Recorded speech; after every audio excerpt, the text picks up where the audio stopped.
The Return of the Thin White Duke. Story written by Neil Gaiman. Illustrations by Yoshitaka Amano. This story can be found in the anthology Trigger Warning by Neil Gaiman. He was the monarch of all he surveyed, even when he stood out on the palace balcony at night, listening to reports, and he glanced up into the sky at the bitter twinkling clusters and whorls of stars. He ruled the worlds. He had tried for so long to rule wisely and well, and to be a good monarch, but it is hard to rule, and wisdom can be painful. And it is impossible, he had found, if you rule, to do only good, for you cannot build anything without tearing something down, and even he could not care about every life, every dream, every population of every world. Bit by bit, moment by moment, death by little death, he ceased to care. He would not die, for only inferior people died, and he was the inferior of no one. Time passed. One day, in the deep dungeons, a man with blood on his face looked at the Duke and told him he had become a monster. The next moment the man was no more, a footnote in a history book.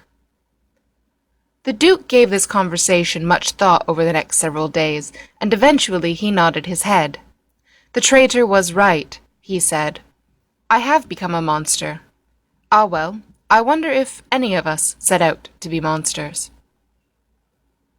Once, long ago, there had been lovers, but that had been in the dawn days of the dukedom. Now, in the dusk of the world, with all pleasures available freely, but what we attain with no effort we cannot value, and with no need to deal with any issues of succession, for even the notion that another would one day succeed the Duke bordered upon blasphemy, there were no more lovers, just as there were no challenges.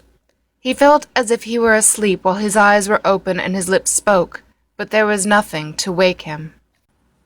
The day after it had occurred to the Duke that he was now a monster was the day of strange blossoms, celebrated by the wearing of flowers brought to the ducal palace from every world and every plane. It was a day that all in the ducal palace, which covered a continent, were traditionally merry, and in which they cast off their cares and darkness. But the Duke was not happy. "How can you be made happy?" asked the information beetle on his shoulder, there to relay his master's whims and desires to 100 worlds. "Give the word, your grace, and empires will rise and fall to make you smile. Stars will flame nova for your entertainment." "Perhaps I need a heart," said the Duke. "I shall have 100 hearts immediately plucked, ripped, torn, incised, sliced, and otherwise removed from the chests of 10,000 perfect specimens of humanity," said the information beetle. "How do you wish them prepared? Shall I alert the chefs or the taxidermists, the surgeons or the sculptors?" "I need to care about something," said the Duke. "I need to value life. I need to wake." The beetle chittered and chirruped on his shoulder. It could access the wisdom of 10,000 worlds, but it could not advise its master when he was in this mood, so it said nothing.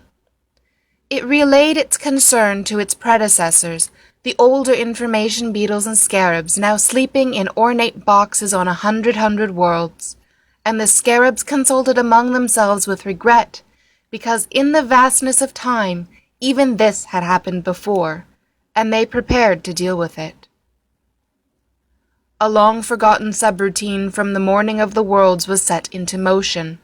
The Duke was performing the final ritual of the day of strange blossoms with no expression on his thin face, a man seeing his world as it was and valuing it not at all, when a small winged creature fluttered out from the blossom in which she had been hiding. "Your Grace," she whispered, "my mistress needs you. Please, you are her only hope." "Your mistress?" asked the Duke.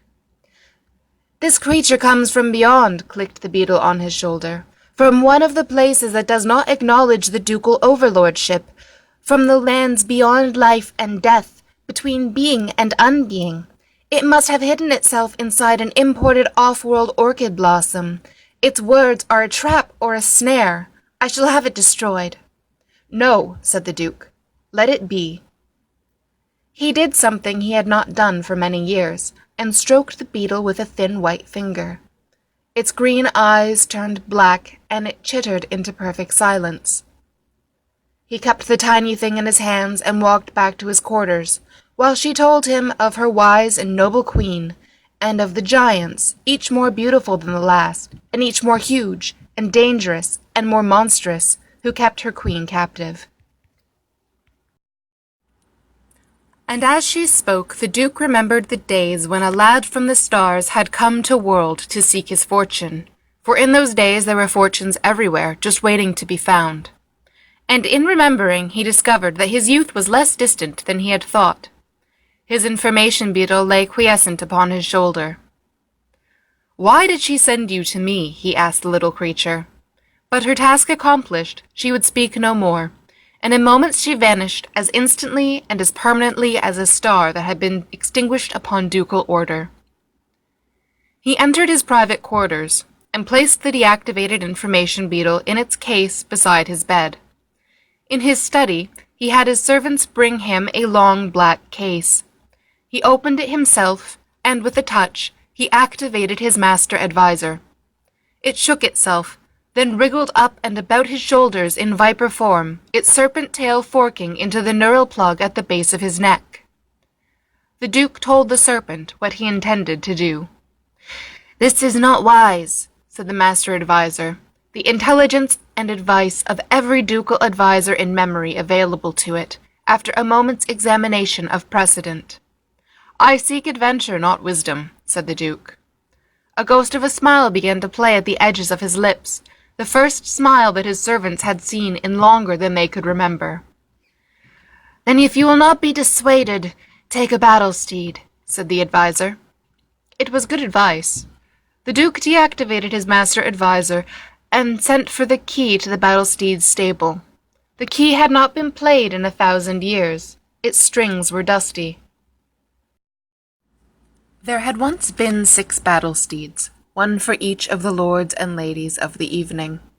They were brilliant, beautiful, unstoppable, and when the Duke had been forced, with regret, to terminate the career of each of the rulers of the evening, he had declined to destroy their battle steeds, instead placing them where they could be of no danger to the worlds.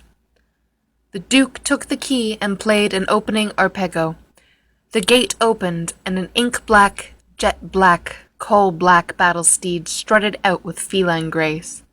It raised its head and stared at the world with proud eyes. "Where do we go?" asked the battle steed. "What do we fight?" "We go beyond," said the Duke. "And as to whom we shall fight, well, that remains to be seen." "I can take you anywhere," said the battle steed, "and I will kill those who try to hurt you." The Duke clambered onto the battle steed's back, the cold metal yielding as live flesh between his thighs, and he urged it forward. A leap, and it was racing through the froth and flux of underspace. Together they were tumbling through the madness between the worlds.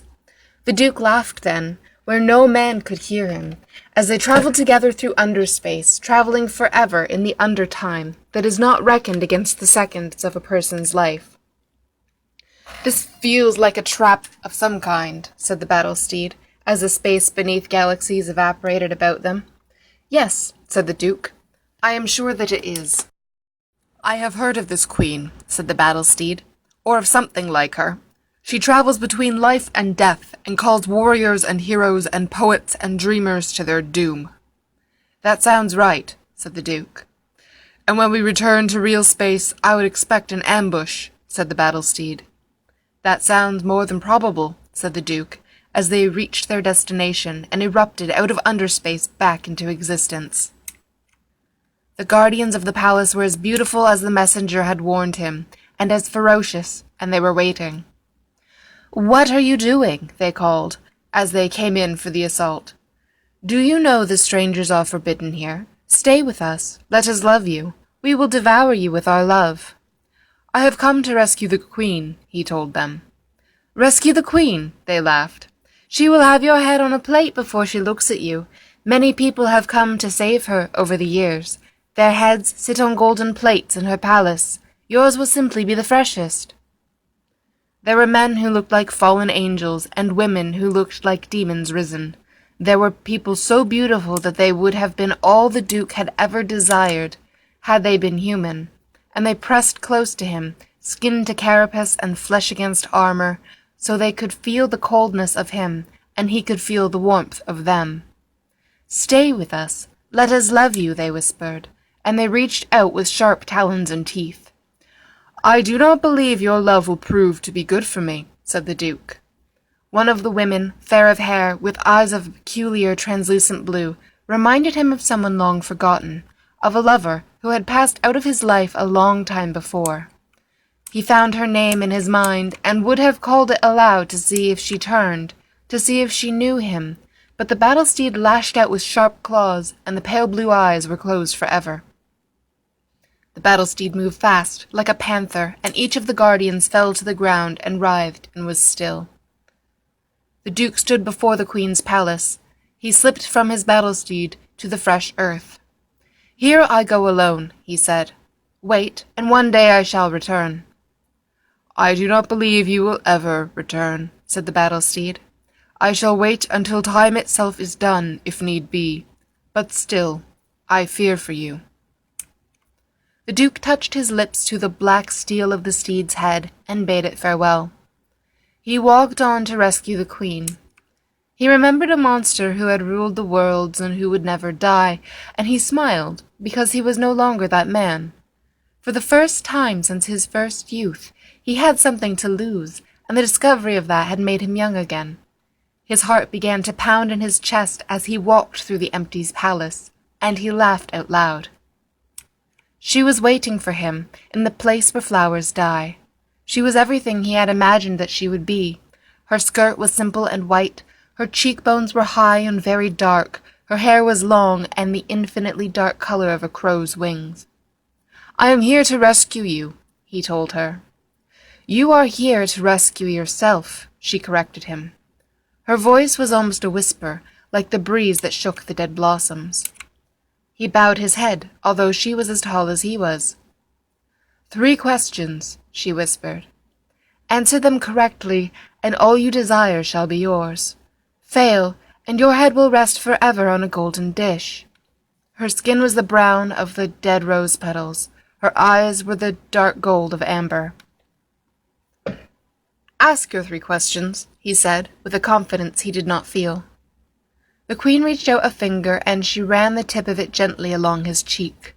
The Duke could not remember the last time that anybody had touched him without his permission. "What is bigger than the universe?" she asked. "Under space and under time," said the Duke, "for they both include the universe and also all that is not the universe, but I suspect you seek a more poetic, less accurate answer. The mind, then, for it can hold the universe, but also imagine things that have never been and are not." The Queen said nothing. "Is that right? Is that wrong?" asked the Duke. He wished, momentarily, for the snake-like whisper of his master adviser, unloading through its neural plug the accumulated wisdom of his advisers through the years, or even the chitter of his information beetle. "The second question," said the Queen. "What is greater than a king?" "Obviously a duke," said the Duke. "For all kings, popes, chancellors, empresses, and such serve at, and only at, my will. But again, I suspect you are looking for an answer that is less accurate and more imaginative. The mind, again, is greater than a king, or a duke, because although I am the inferior of no one, there are those who could imagine a world in which there is something superior to me, and something else again superior to that, and so on. No, wait, I have it, the answer. It is from the great tree. Cather, the crown, the concept of monarchy, is greater than any king." The Queen looked at the Duke with her amber eyes, and she said, "The final question for you. What can you never take back?" "My word," said the Duke, "although, now come to think of it, once I give my word, sometimes circumstances change, and sometimes the worlds themselves change in unfortunate or unexpected ways. From time to time, if it comes to that, my word needs to be modified in accordance with realities. I would say death, but truly, if I find myself in need of someone I have previously disposed of, I simply have them reincorporated. The Queen looked impatient. "A kiss," said the Duke. She nodded. "There is hope for you," said the Queen. "You believe you are my only hope, but truthfully, I am yours. Your answers are all quite wrong, but the last was not as wrong as the rest of them." The Duke contemplated losing his head to this woman, and found the prospect less disturbing than he would have expected. A wind blew through the garden of dead flowers, and the Duke was put in mind of perfumed ghosts. "Would you like to know the answer?" she asked. "Answers?" he said. "Surely." "Only one answer, and it is this: the heart," said the Queen. "The heart is greater than the universe, for it can find pity in it for everything in the universe, and the universe itself can feel no pity. The heart is greater than a king, because a heart can know a king for what he is and still love him.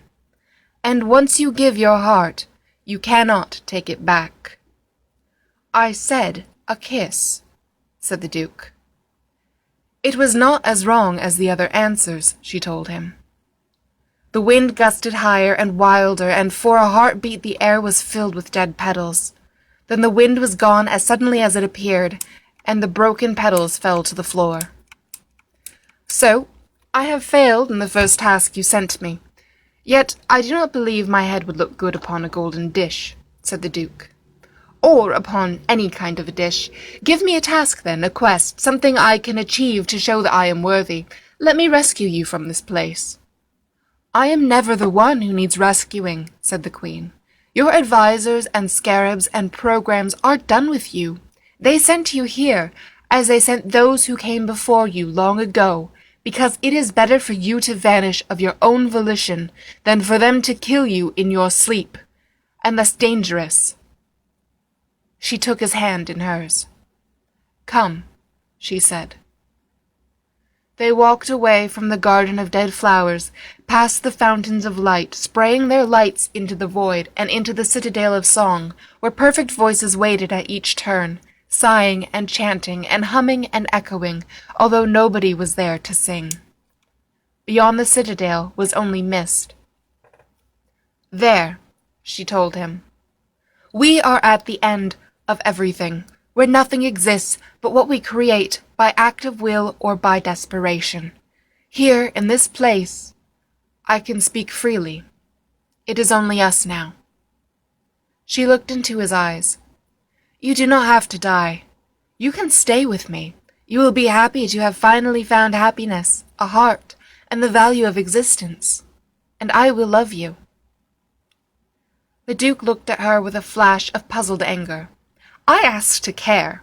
I asked for something to care about. I asked for a heart.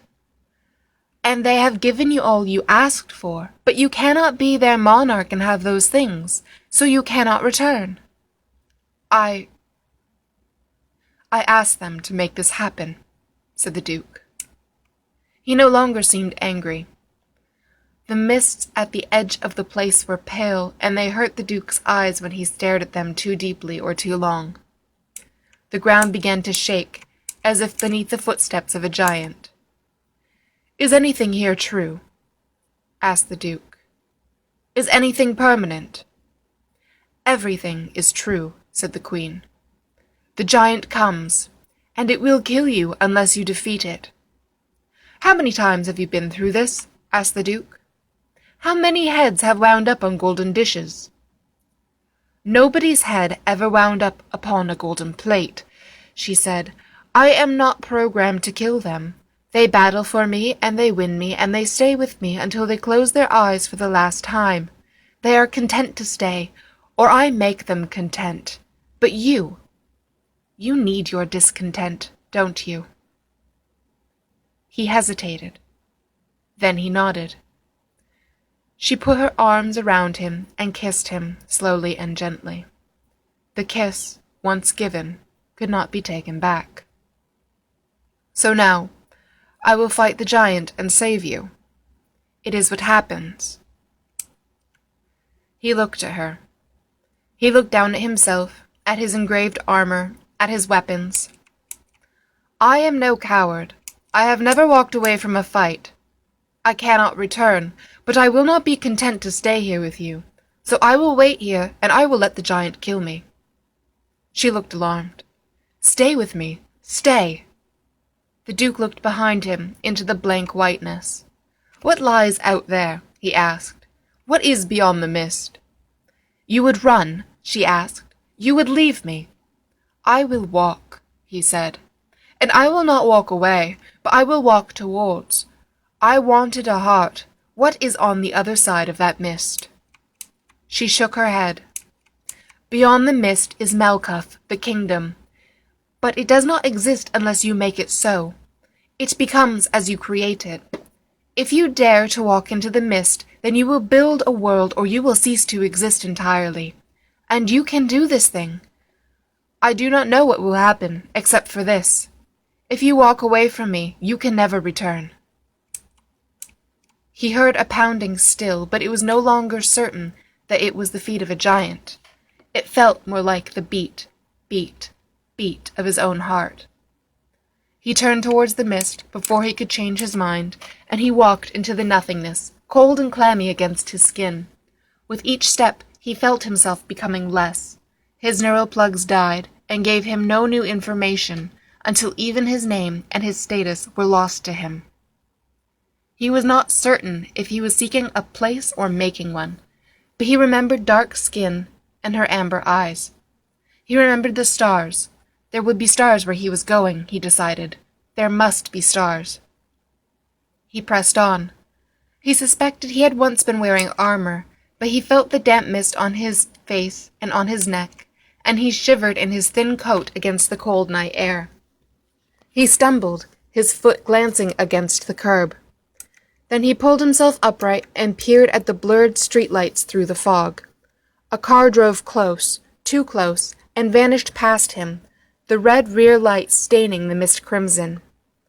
My old manor, he thought fondly, and that was followed by a moment of pure puzzlement at the idea of Beckenham as his old anything. He'd only just moved there. It was somewhere to use as a base, somewhere to escape from. Surely that was the point. But the idea of a man running away, a lord or a duke, perhaps, he thought, and he liked the way it felt in his head, hovered and hung in his mind, like the beginning of a song. "I'd rather write a something song than rule the world," he said aloud, tasting the words in his mouth. He rested his guitar against a wall, put his hand in the pocket of his duffel coat, found a pencil stub and a shilling notebook, and wrote them down. He'd find a good two-syllable word for the something soon enough, he hoped. Then he pushed his way into the pub. The warm, beery atmosphere embraced him as he walked inside. The low fuss and grumble of pub conversation. Somebody called his name, and he waved a pale hand at them, pointed his wristwatch, and then to the stairs. Cigarette smoke gave the air a faint blue sheen. He coughed once, deep in his chest, and craved a cigarette of his own. Up the stairs, with the threadbare red carpeting, holding his guitar case like a weapon, whatever had been in his mind before, he turned the corner into the high street, evaporating with each step. He paused in the dark corridor before opening the door to the pub's upstairs room. From the buzz of small talk and the clink of glasses, he knew there were already a handful of people waiting and working. Someone was tuning a guitar. "Monster?" thought the young man. "That's got 2 syllables.